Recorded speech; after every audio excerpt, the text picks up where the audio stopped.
Hello, everyone. Welcome back to another episode of Believe in Bears. My name is Joey Christopoulos, my co-host Corey Wootton. But first, today's episode, it's presented by BetOnline.ag because BetOnline, it's back, it's better than ever. It's got a new web interface for the rest of the NBA season, which means more props, odds, and lines than ever before because BetOnline remains your number one spot for all the basketball and football action this season. So what are you waiting for? Get on your mobile device right now and sign up today and receive a 50% welcome bonus on your first deposit. That is only when you use promo code BELIEVE50, BLEAV50 to receive that bonus. Basketball, football, NHL, boxing, UFC. It's got your favorite Vegas casino games. Don't wait to take advantage of all the amazing offers available for the 2021 season. That's because BetOnline, it's the fastest and easiest way to bet on all your favorite sports all season long. BetOnline, where the game starts. Ladies and gentlemen, thank you so much for coming into the pod. And you know what? Happy holidays and Happy New Year. Let's get that out of the way right there. My name is Joey Christopoulos. We're here to break down the Bears' insane 17-9 loss to the Minnesota Vikings in Week 15, and also give you a combo platter, get you ready for the holiday. We're going to preview Bears and Seahawks, and to do that, I need to bring in my co-host, former Bears defensive end, Fox 32, Chicago's very own, Corey Wootton. What is up, Corey? How are you? Oh, nothing much, man. Another disheartening Bears loss. It's always tough. It's been tough this season watching them. It was a close game, honestly. I think if they could have capitalized on some of the red zone opportunities, I think we'd be talking about a different game because they really had a pretty good plan for Kirk Cousins. In my opinion, holding him to under 100 yards. I think that was like the first time in his career that he's had a passing total that low. So they were really able to get after him. They had a good plan for him. Obviously, in the red zone, he was able to complete 2 touchdowns.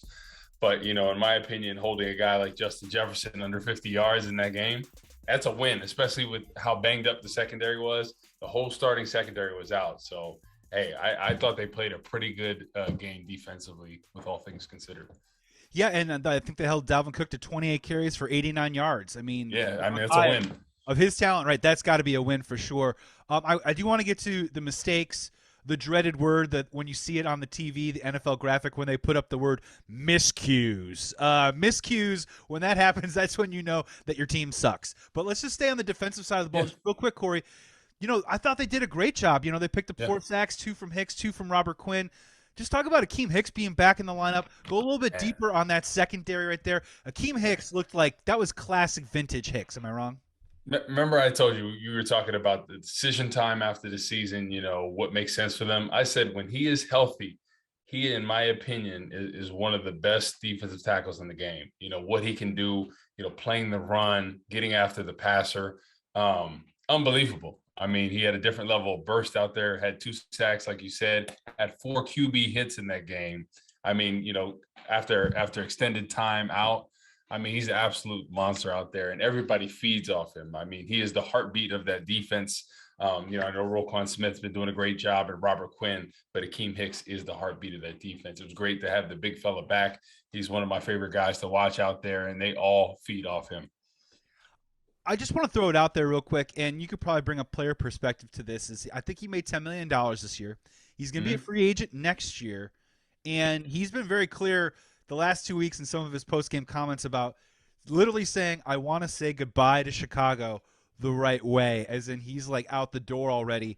But my question for you is, if they're cleaning house and if there is a new president of football operations, there is a new general manager, there is a new head coach next year, could there be a world where maybe Akiem Hicks comes back to the Chicago Bears? And if he does, Corey, from the business side of things, what do you think a guy like him is worth, who is in fact injury prone and getting up in age? Because he's not worth $10 million. So no. So I think you do a deal that makes sense. It's more of a 2-year deal, but more favorable of a 1-year deal for him, right? And then if he proves himself like I think he can, then he's back for that 2nd year. So that way you kind of protect yourself, and then you have an out after that year. I don't know necessarily on the free market. He could potentially get 10 million or more. A team like Jacksonville or something like that might throw some bucks out there, because that always happens, when the team needs certain positions. But, in my opinion, I would like to see him back maybe for 7 to 8, somewhere around there, And I think maybe you give him, like I said, a 2-year deal with a lot of front heavy in that first year. So that way, he's finishing the season strong, and he deserves it, because I think everybody feeds off him. And when he's in there, he's a difference maker. I always said that. I think Khalil Mack, what he does is incredible, but I I think for the team, having Akiem Hicks out there is more valuable to the team. I mean, look at with a banged up secondary, with piecing pieces together at different positions and playing the way they did against Kirk Cousins, who was red hot coming into this game, was pretty impressive. And we've been talking a lot this season about run fits and gap discipline and stuff. And Akiem Hicks is just blowing up like several times, 3, 4, 5 different occasions, just stopping Dalvin Cook right in his tracks. And, it seemed like a fait accompli heading into the year that this was Akiem Hicks' last year. I'm just kind of asking myself now, if we start with a whole new regime and clean house, why wouldn't that new house maybe be amenable to bringing back a guy like Akiem Hicks? I don't know what it'd be like to get out of Eddie Goldman's money. I think they're probably tied up to that for at least another year. But I don't know. I think it's something worth considering because this defense is going to be going under a transition. And if it's a short term like that, you can bring a guy back like that and make that work, in my opinion. Yeah, I think you need to bring him back because you look at Robert Quinn has had a resurgence in his career, right? He's playing like he did when he had that 19 sack season. Shoot, he might break that. His total number this year. Right now, 1.5 sacks away from Richard Dent's franchise record.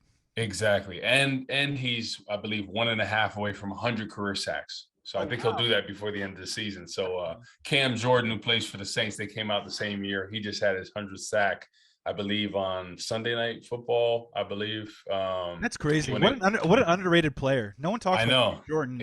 Exactly. Awesome. Right, kind of flies under the radar, but it'd be great for Robert Quinn to have 100 sacks this year. And think about next year, right? You have Robert Quinn, Khalil Mack, and then if you bring Akiem Hicks back, I mean, that's quite a trio over there on and I think that's what you need to build around. You got a guy like Roquan Smith, that he's probably going to get broke off too. And then we kind of rebuild that secondary, get the right pieces together. I think there's going to be a decision probably about Eddie Jackson just because he hasn't played up to his capability. So, I think if you can keep that front three, those guys right there, I think it would help everything else out. Yeah, I'm already kind of looking at the draft. We have our second round pick. We don't have a first round or a third round pick. That second round, I'm already kind of looking at cornerback, to be honest. Oh, 100%. I think that's what you need. That's a great spot. There's a depth usually at the cornerback position, and in the second round, you can get a really, really great value at that position. I'm already kind of looking at that. Corey, all right, let's talk about the insanity of this game. There's so many different things that I was texting my friends last night. One of them was like, at one point, this looked like a scene from Saw, and a Bears fan was chained up and forced to like watch with his eyes open as this thing happened. We were literally debating last night because, they were in that game, Corey. As you said, they had opportunities to win the game, which made it even more excruciating to watch. Yeah. And I was trying to debate, like, was this the most excruciating game of the season? And then my friends were like, oh, contraire, hold my beer, Tampa Bay and Cleveland Browns game, which was probably a little worse. Yep. So now we're rating how excruciating these games are. Just from a broad angle, man, I mean, from my perspective, this seemed like a pretty unhinged performance all the way from Matt Nagy to, again, this lack of discipline with personal fouls. 4 in the game last night. We talked about that all season long, Corey. And every time even a defensive penalty led to a first down for the Vikings or some sort of holding penalty brought us back or a fumble, I mean, man, it was just a comedy of errors out there. I mean, there was a lot to take in. And from a former player, it had to be hard to watch for you. It is because it's the key word, being undisciplined. That's something that from the gap fits in the run game to things after the play. You look at Travis Gibson, we got a chance to get off the field. And what does he do? He pushes somebody after the play. And then they end up scoring on that drive. They score a touchdown. So we're talking about a completely different game. You get a chance to get off the field and then you have to jaw and push somebody. There's no excuse for that. You cannot lose games like that, and it's been a constant theme from Mario Edwards now to a guy like Gibson, who has played pretty well this year. I thought he's filled the rotation well. But yeah, Tevin Jenkins after the play, he got that. I'm really not that mad about because he was protecting his guy. So I would like that. Remember I talked about him last week. What I saw him this week was finishing guys more, throwing guys to the ground, having his QBs back, things like that, because that's what you need. And the one thing I really got mad at is after Eric Kendricks leveled Justin Fields, that nobody came rushing and pushed him, right? Because if right afterwards, if you come and push him real quick, they're not going to call a flag on you for that. It's when stuff keeps going, you draw back and forth, and then you throw a point. But afterwards, neck up. Anytime you go neck up exactly is the penalty. Yeah, if you just push him, and that's what it should have been. It should have came over and pushed him and let him know that, hey, that's not going to happen in here. And I think that's the mark of a good team, because look at like when a guy like Olin Kreutz played for the Bears, that's something he really took pride in, right? If somebody hit, his running back or quarterback late, he was going to go there and try to start a fight with somebody. And I think coaches respect that, right? I think something like Mario Edwards and Travis Gibson after the play, when that's dumb. But I think when you have your teammates back, that shows that you guys are together and it's a brotherhood. You're fighting for each other. So I have no problem with that. So I thought Tevin Jenkins did a much better job this week. And I know 98 had 3 sacks in the game, but two of them weren't his fault. One was the screenplay. One, Justin Fields just completely scrambled and ran backwards. I mean, what are you going to do in that situation? So I thought he had a much better performance this week. Yeah, there was several pre-snap breakdowns. Before we even hiked the ball, the play was screwed up before we even said hike. I know in a couple of situations, and it's tough to kind of I don't know how to cut the pie up of blame on that one, and obviously a little bit's got to go to the rookie, a little bit could probably go to the coaching staff to maybe call that timeout, and a little bit has to do with this has been a season for the Chicago Bears where there have been so many moving pieces, right? I mean, even with this offensive line, I think when we got that running game going, wasn't it because all the offensive linemen were playing together in concert and finally got some continuity and some rhythm? Yep. And this season, whether it is people ending up on the COVID list or for the Bears, it's just been straight up injuries. It's been hard to keep that continuity. And when you got a rookie quarterback and a rookie left tackle out there, I mean, we're just going to see mistakes like this. What was your take on the 4 trips to the red zone and 3 points? Are you a guy that says kick field goals? Are you a guy that kind of puts that on? This is a thing that Justin Fields needs to improve upon, or is this something that the coaching staff did a poor job of scheming up at moments? So I think whenever you get to the red zone 4 times, right, you want to try to score touchdowns on at least 2 of them. If you could be 50% in the red zone, I think that would be pretty good. That's what you want to shoot for. And David Montgomery fumbled the football, so that was another one. And then you have Santos, he missed that 49-yarder. And then you look at the 4th and 8, after the Eric Kendricks hit, right? When they had that first down, I think it was third down. He threw it to Jimmy Graham in and out of his hands. And the next one to Mooney, looks like a great catch. His feet are out, turnover on downs. And then in the fourth quarter, 2 minutes in the game, then we have another chance to score and we just can't complete it. So in that situation, you have to have at least 2 of those. We need end zone. We need an end zone, and the other ones we kick field goals. But that's something that's plagued the Bears team, and it's from gun runs to bad play calling and design. And I just don't understand it. In the red zone, let's get in the pro sets. I like the pro sets because then you could disguise things, right? We're talking about, helping out an O-line that's struggling, because then you can work that play action as well. Justin Fields seems a little more comfortable when he's under center, dropping back and things of that nature. So I just kind of don't understand why they get very gun happy in the red zone. So in my opinion, pro style all day. But yeah, I mean, you look at this 17-9, we score, a field goal and a touchdown. And we're talking about a Bears win in this game, when even despite, the banged up secondary, like I said earlier, you hold Kirk Cousins to, career low in passing yards. Great game plan for him. Great game plan for Justin Jefferson. Dalvin Cook, you hold under 100. I mean, offense has got to help us out, in some regard. Well, yeah, to that point, it was a definition of insanity, right? Doing the same thing over and over again. Because from what I saw was that Bears would get the ball, drive it down the field, get in the red zone, don't score. Minnesota gets the ball. I think the Bears defense on 6 of the 12 drives got a 3 and out.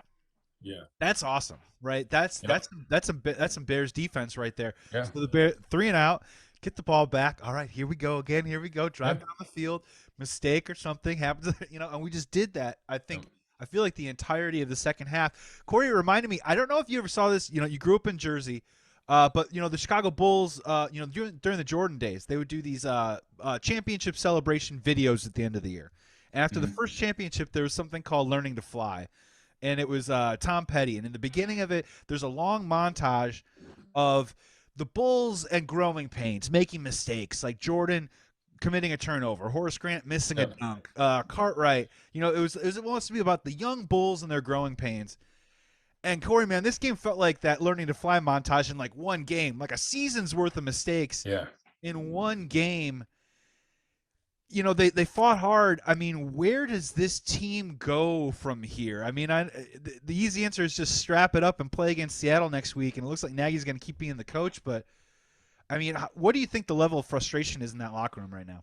I think it's very frustrating because like I said earlier, I think this is a very winnable game. Minnesota, kind of been hot as of late, but they didn't play very well in that game. So I felt like this was an opportunity where they weren't playing well, where you could have beat them. And I think it came down to turnovers. You look at early on, David Montgomery having that fumble, Justin Fields having that fumble, Bird, muffing the kick, things like that. Justin Fields taking too many sacks. So let's get into Justin Fields a little bit, right?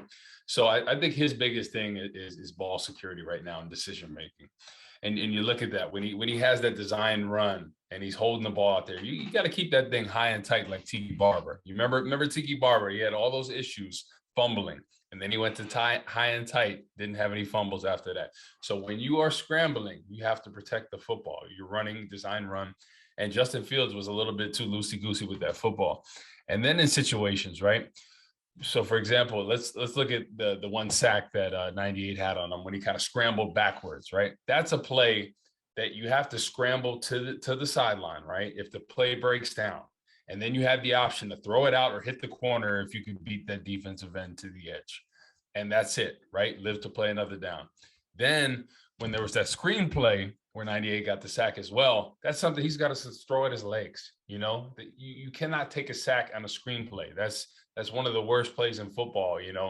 It'll drive every old offensive lineman wild, because people look at that and they say, oh, that was Tevin Jenkins' fault. He was down the field for the screen.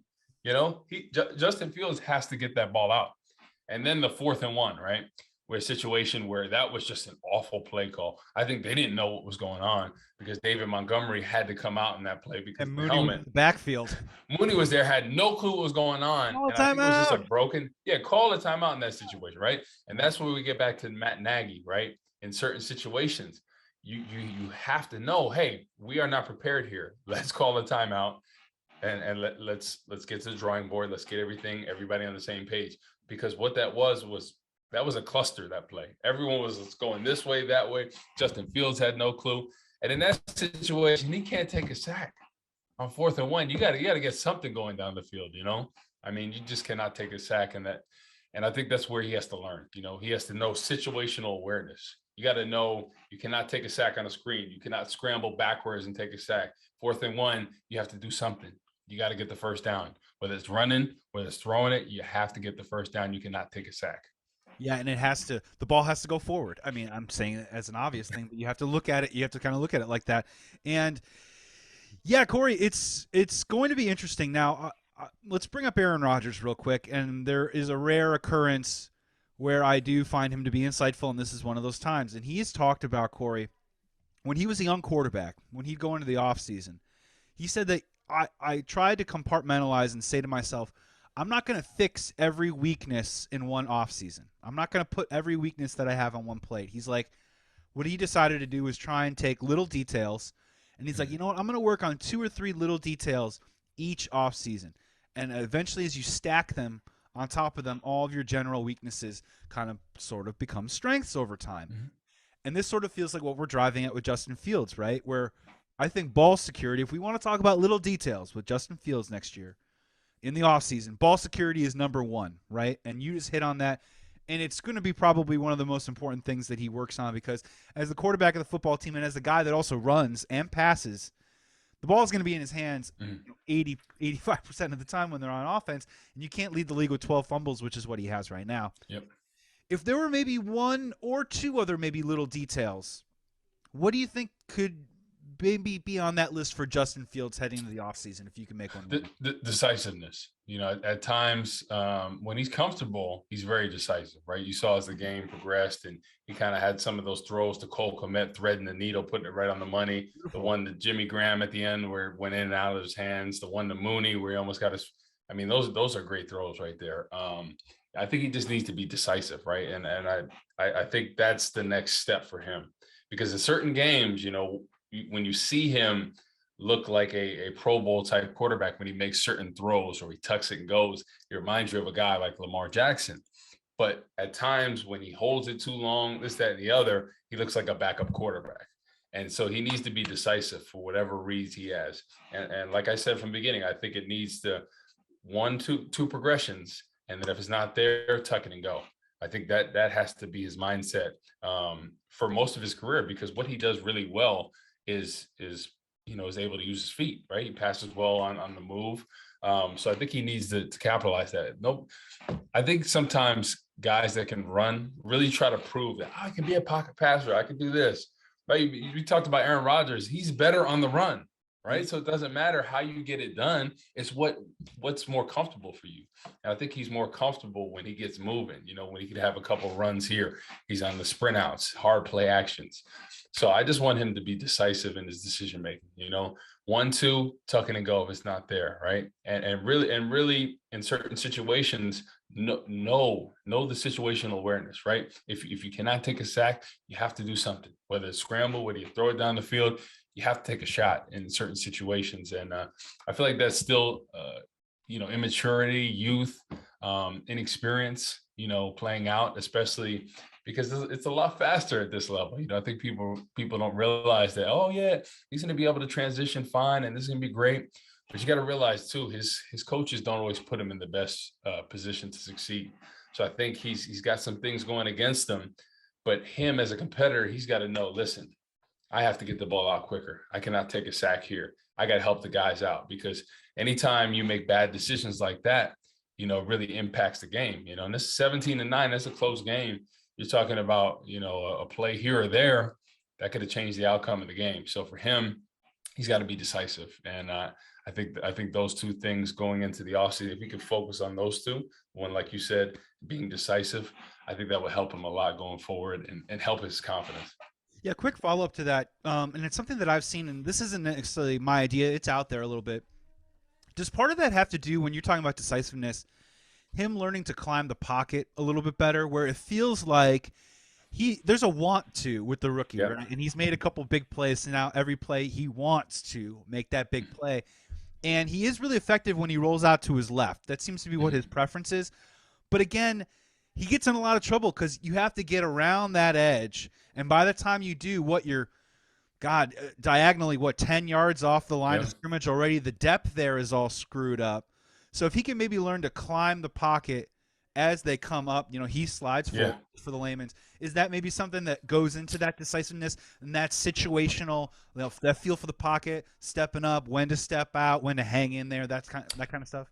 Yeah, I think a lot of times when a lot of these quarterbacks come from college schemes, they're used to the gun a lot, and drop back and gun is a lot different than under center, right? When you're under center, you have time, you take a true drop back, you take your time, get set, and you feel the pressure a little bit better. When you're in the gun, you don't feel the pressure the same way, right? It kind of comes at a different pace. So I think once he gets more comfortable under center, with feeling that pressure and then being able to step up, climb, because then you'll feel the pressure. And I think it takes a little bit of time, but when you start to feel those edge rushers getting up to the level of you, then you can hit a situation where you act like you're going in and then step up in the pocket, still keeping your eyes down the field. And I think when we see that we're going to be able to see some growth, but it takes time, because like I said, a lot of these college quarterbacks, they're so used to out of the gun. So it has such a different look. And when you're coming out of center, you guys are the defensive ends, the tackles are so much closer to him. And then it takes a second to develop. So he can naturally feel that. When you're in the gun, you don't feel that the same way. So I think it's going to take a little time with him, but I think if he can get that down, and the problem is when a lot of people see pressure, they look at the pressure, right? And you look at some of the greats, you look at a guy like Tom Brady, right? One of the best at feeling pressure. He keeps his eyes down the field the whole time, right? He sees it in his peripheral vision, the rusher is coming at him, but then he's still down the field, right? He sees them here and here, and he's able to complete that ball down the field. So when we can see that from Justin Fields, see him be calm in that pocket, because those are the quarterbacks that do really well. A guy like Teddy Bridgewater, who I played with in 2014, right, his rookie year, he was one of the calmest quarterbacks in the pocket I've Bobo ever that seen. year, right? Bobo that year. Yeah. Yeah. Yeah. Well, I think the next year he did, Okay. Yeah. because his rookie year, Matt Castle started out and then he came in. But the next year he went to the Pro Bowl. But I just remember seeing him in games, and he just looked so cool under pressure, right? People would be breathing down his neck. And the Saints at the time, right, had Cam Jordan and Junior Gillette, who were two of the best tandems in the league, very underrated. And they were breathing down his neck. And you see him just step up, avoid them, look downfield, complete passes. And this is a guy that was playing his first game because Matt Castle had went out in that game and just looked so comfortable. And I think that's something that, comes with time. Some people are born with that. Teddy Bridgewater was as cool as a cucumber in that pocket. But I think Justin Fields, if he can be cool and comfortable in that pocket by still keeping his eyes down the field, I think it's going to make everything a lot better, because then you don't have to take your eyes down and look at the defender and then look down the field. So if he could just keep his eyes down the field, I think we see some major growth from him. Yeah, and shout out to Teddy Two Gloves. Word is that he's okay. Yeah. That was really, really scary. And Scary, yeah. And I don't really have skin in the game for him, but you just hear around the NFL how much he's beloved as a teammate. Oh, yeah. And he might not be a franchise quarterback, but he plays winning football and he takes care of the football. So Exactly. I think he'll continue to play as long as he's healthy moving forward. My final thing on Justin Fields, I just want to get it out there and provide a little perspective to Bears fans, because I'm starting to hear it, Corey.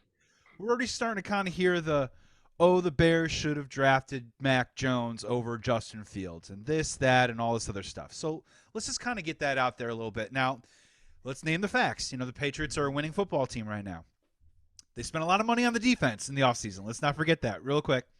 And Mac Jones, for the most part, has played well. And I loved him coming out of college. Like, super accurate dude. Already kind of has a really good feel for the position. Total pocket passer.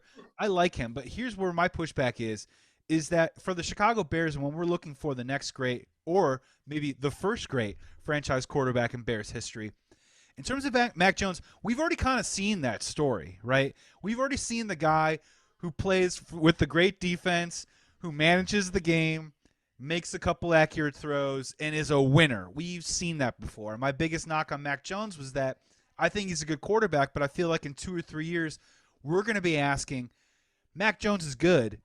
Is he great? The old Joe Flacco, is he a franchise guy? Can he win you a Super Bowl? He's good, but is he great? And the Bears deserve great. I still really feel really confident, even with the Nagy stuff and the play calling. I still feel really good about Justin Fields' trajectory right now. He's gotten over 300 all-purpose yards in, I think, 3 of his last 4 games. We're seeing magnificence with rookie stuff. I think the ceiling is still higher. I love him as a dude, as a competitor. I mean, Corey, just talk to those Bears fans right now that maybe are kind of like, we should have taken Mac Jones over Justin Fields. I'm staying on the court. Yeah, no. I think Justin Fields was the right pick. I just think the difference between Mac Jones and Justin Fields is the coaching staff, and I honestly think people underestimate the jewelry on the hand. Yeah, I think people underestimate how important it is to have a coaching staff cater an offense to you. And you look at Mac Jones, right? You look at when they played Buffalo in that snowy game. He didn't pass the ball much at all, right? They ran the ball because they know, listen, we're not going to put him in a situation that's going to affect his confidence, going to affect what he's comfortable with, right? So we're going to run the football in this game. And what do? They win a tight one in that. They don't put too much pressure on him. Mm-hmm. And hats off to Bill Belichick, because they know his strengths, right? And it doesn't matter who he's had at quarterback, whether it was Matt Castle, whether it was Jimmy Garoppolo, Brian Hoyer, Jacoby Brissett, right? He always game plans for the success. And that's what I wish the Bears would do. And fans, you have to realize, right, that Matt Nagy, Bill Lazor, right, they have not game planned well for whatever quarterback has been in there, even from Andy Dalton, right? There's been a couple of good things here and there, but they have not game planned for what each quarterback does well. And I think a guy like Justin Fields, you have to game plan, including the runs, getting the run game going, hard play action, sprint outs, boots, things like that. You got to get his confidence up, and they have not done that, right? And at times when things were going well, they were running the football, right? Detroit game, second half in the Pittsburgh game, things like that. Oakland. So I think Bears fans, you just have to realize that with the new staff, because Matt Nagy and company will not be there next year. I can bet on that one. I think we need a true offensive guru, right? Not somebody that coached under an offensive guru. And that's no disrespect to Matt Nagy, right? But that was Andy Reid's show. We need somebody who has a proven track record that can game plan for success and is going to put Justin Fields in the best position week in and week out to win football games and showcase and highlight his talent. So that's why I'm excited for next year, right? This year, to me, I'm really not worried about it, whether he finishes great, he finishes strong. It would be nice to see him, finish out strong, have some really strong performances, pass the ball well, run the ball well, protect the football. But I think next year they're gonna hire somebody that is a true offensive guru that's gonna really highlight what he can do. Amen to that. And just so we get it on the record, Matt Nagy was calling the plays last night offensively. Oh, go figure. Who knew? And then, look, man, that's the problem, man. That's like, I wasn't like trying to like make some sort of hot take or make some sort of news when I said we need to fire Nagy after the Packers game, is because, and look, this is also the silver lining. When we go into the offseason and we look back at this game, we're going to say this is Justin Fields on Matt Nagy's watch.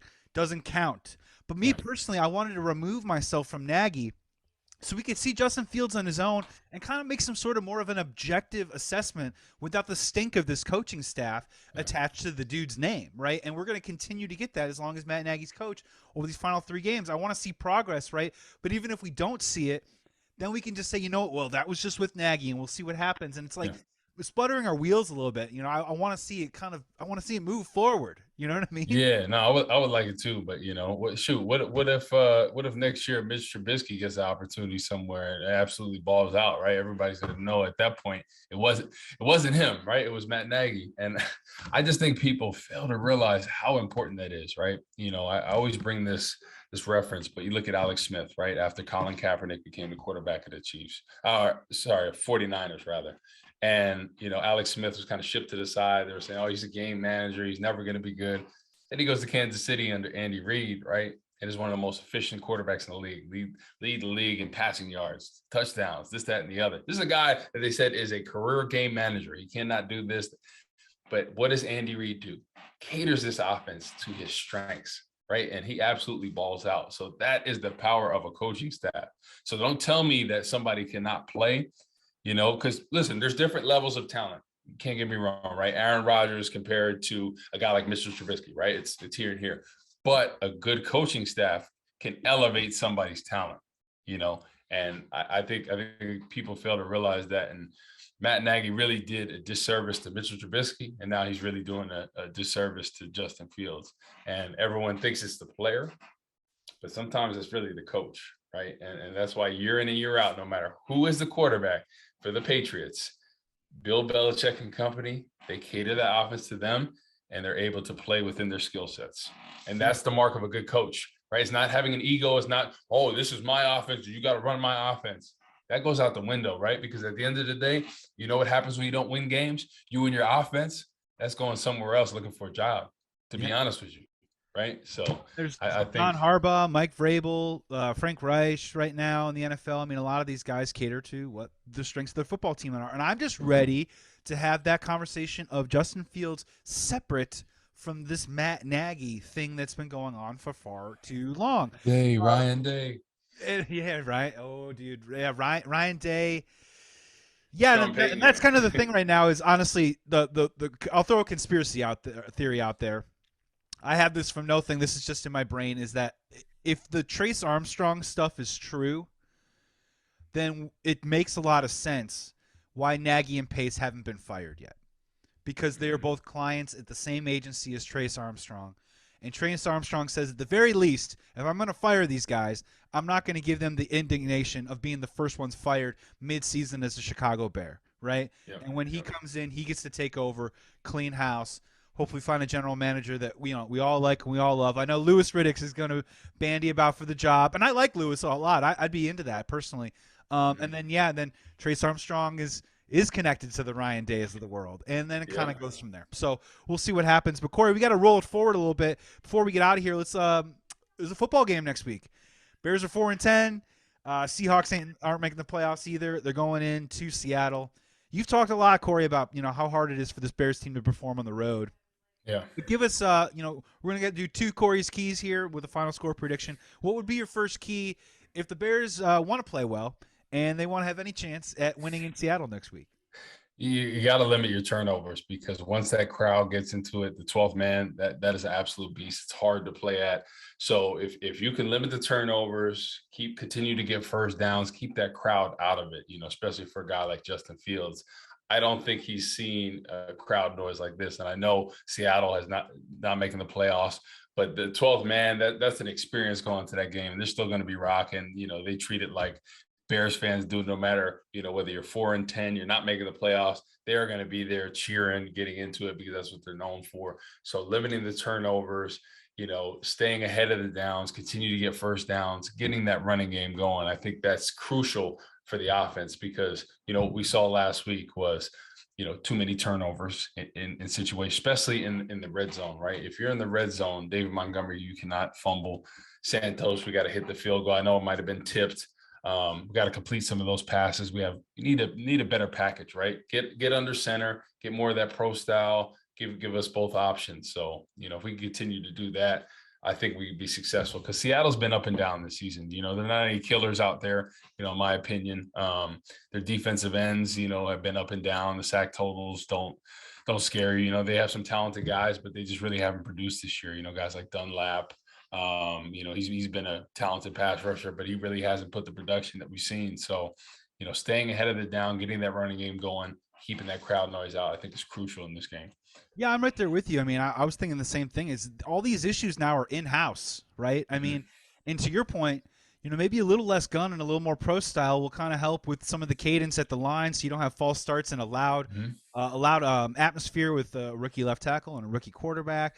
Yep. And if you kind of look at the Seattle defense, we were talking about a couple weeks ago, we are in a stretch right now where we're going to be facing some vulnerable defenses over the last couple weeks. There are things you can take advantage of, like the Seahawks. They're allowing like 294.6 passing yards a game the last 5 games to opposing quarterbacks. That's a good number for Justin Fields. They're not good at stopping the run. I think they've allowed over 11 running backs to post at least 90 total yards against them, and they've given up 13 total touchdowns to the running back position this year. And that's one of the worst units in terms of stopping the run. I mean, it's all kind of out there for the Bears to play a solid game.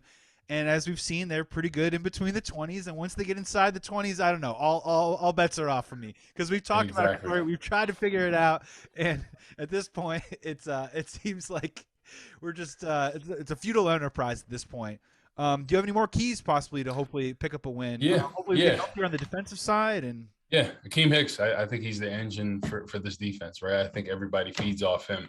You talk about Russell Wilson. Remember I talked about pocket awareness, how some quarterbacks have it and some don't. He has very good pocket awareness. So, a guy like Robert Quinn is really going to be able to get off the edge, dip around the corner. And what is he going to do? He's going to make a guy like Russell Wilson step up. And who's really going to have a good game? A guy like Akiem Hicks, right? Because he's able to generate that pressure up the middle. He's disruptive in there. I think he's going to have another big game. So Akiem Hicks, I look for him to go big. He had 2 sacks in last game, almost had 4 QB hits. So I look for him to have another huge game. And he's at a point where he's trying to prove himself, right? He's getting up there in age. Some people are doubting his, if he can stay healthy in a season. So I think he's pretty healthy. He looked pretty healthy. He looked healthy. Yeah, that's the one good thing I've said. He's always had like those little nagging injuries. It hasn't been anything major, like major knee or, shoulder stuff. It's been, elbow, but I mean, that's something that you can't really groin control. this year, right? Yeah. But it hasn't been anything that causes concern that, like he has bone on bone arthritis. He has a terrible shoulder or back. I think these are manageable injuries. So I think he's the key there. And I think everybody feeds off him. And I'm hoping that both him and Robert Quinn can go big, and Quinn can maybe get his 100th sack in this game. That'd be huge. Yeah, it better not come against your Giants, Corey. I know, right? The Giants. That's the last thing. That's the last thing you want to see. Corey, man, let's get to a final score, man. What are you thinking? It's early in the week right now. We're taping this because the holidays are coming up. But if you could at first blush right now, do you think the Bears got a chance on the road against the Seahawks? I think they do. I think the Seahawks are a team that's kind of been struggling. Russell Wilson. He was banged up for some of the season, so he's coming back into things. He looked pretty good last game. I think they had a good game against Houston. But I think this is a game that, just like Minnesota, we're kind of backs were against the wall. Nobody predicted us to win. And defense played well. I think it's going to take a good defensive performance. I think if we run the football, we can kind of keep them at bay. I think it's going to be a lower scoring game, in my opinion. I think the Bears are going to lose. I think it's going to be around 21-14. I think it's going to be a really tight game. I really do. I'm in the same range. Yeah. I'm having a hard time finding myself getting our offense over 16 points, and I'm with you. But I do think maybe a little bit of a lower scoring affair is up there for sure. I just think, during certain parts of the game, we tend to kind of abandon the run game at times, and I'm just like, just stick with the run, especially if things are tight. Like even with the Minnesota game, like, just run the football. It's still a tight game. So I'm just hoping that we do not abandon the run. But yeah, I think Seattle's going to be a little too much. I think it's going to be a tight one, 21-14. I'm pretty much right there with you on score. I don't have any confidence in this Bears team right now. I mean, just look at it on paper, right? Going into Seattle versus a guy like Russell Wilson, hasn't had a great year, but he was hurt, obviously, and he's actually kind of turned it on the last 2 or 3 games, looking more like the Russell Wilson of old. And there's just nothing that engenders confidence right now with this team discipline-wise that makes me think that we're going to play a clean, solid game on the road, hang tight with a guy like Russell Wilson, and pull out a victory. It's just kind of hard. It's a tough sell for me right now, man. Not buying it, right? No, not buying it, and it stinks too because I would really love us to win a couple of games, just make that draft pick that we're giving to the Giants next year, by the way, which is number 5 right now, Corey. Maybe a little bit deeper down the trough, but doesn't really look like it's going to happen. Corey, before we go for the holidays, man, back by popular demand. Yeah. People are really enjoying these. We have to do another edition of this week's edition of Corey's Stories. I want to take you back a little bit. I asked you because, we're playing the Seattle Seahawks this weekend, and, we've talked a lot about that 2010 season, that magical 2010 rookie year that you had. We mentioned a little bit about it last week. Can you walk us through a little bit? I want to go back to January 16th. I guess it is 2011, I guess, basically at that point. Yeah. Bears-Seahawks playoff game. Yeah. Kind of one of the, we all talk about the game against the Packers and Cutler getting hurt, but, the week before that, it was kind of a really special day, at Soldier Field. And I think you guys won, 35-24 that game? Yep, exactly. And just kind of take us back, man. What was your favorite memories or stories from that day, that game? Because that was a great day in Bears history. So I don't know if you remember, that was the season that Seattle was 7-9, and they made the playoffs. Yeah, one of the worst teams. Yeah, exactly, because that NFC West was just awful that year, and nobody had a winning record. But the week before, right, they had home field advantage against the Saints. And I don't know if you remember that historic Marshawn Lynch run, where at the end where he said, "Hold my," at the end, it was incredible. That was one of the best runs I've ever seen, and it was just like unbelievable. So then he comes to Soldier Field and really doesn't do anything. We play them, and they kind of were pass happy in that game, right? Hasselbeck and company. Yeah, 46 pass attempts, pulling it up right now. Yeah, so they, it was a really cold game, and we were surprised because they had been running the football really well. We were kind of ready for, a pound them, grind them out game, just because it was snowing that day too. It was really cold. But I remember being on the field, and there was a run play to my side, right, and literally everybody, stopped Marshawn Lynch maybe for like a yard gain, right? And we're trying to drive him down. There's like 10 people on him. And we're trying to just throw him to the ground, and nobody can, right? And he was like, "Y'all can't tackle me. I'm beast mode." And we're like, "What?" He's got gold teeth and all this stuff, and everybody just starts dying laughing. But that was probably the hardest person ever to tackle. Like, you could not bring him on the ground. Like, literally, we played him the next year too at Soldier Field, and it was just incredible, like just how strong he was, the center of gravity. Like, you understand why he was really beast mode. Like, there's never been a running back that I was like, yo, this guy's really hard to bring down. Like, he was a tank on there. His balance, everything. Literally 10 guys on the field, and we could not bring him down, right? So, but we held him. I think he had 4 yards in that game. I was trying to look it up, Corey. If I'm getting this correct, he had 4 rushing attempts for 2 yards 2 yards. Okay, yeah, 4 attempts for 2 yards. So we did a Corey, pretty good job. Corey, you just held beast mode to 2 yards on 4 carries. I mean, come Yeah. on. Hey, it was pretty good, but I don't know why they didn't want to give him the ball. But hey, see, coaching staff sometimes they try to do what they want to do instead of what they should do. Yeah, they ran the ball only 12 times, dude. Yeah. So I don't know for whatever reason. But another story in that game, the tight end John Carlson, talented guy, kind of career got cut short by concussions. Man, he got knocked out cold.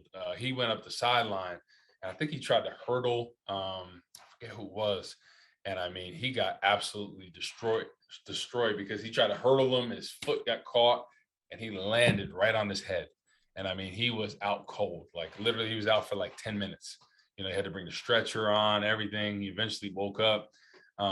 But I think that after that concussion, that's when stuff started to go downhill for him. You know, he had signed to Minnesota and Arizona and got a bunch of concussions there, and then had to retire because of it. So it was a scary moment. You know, you kind of talking about the like Teddy Bridgewater injury.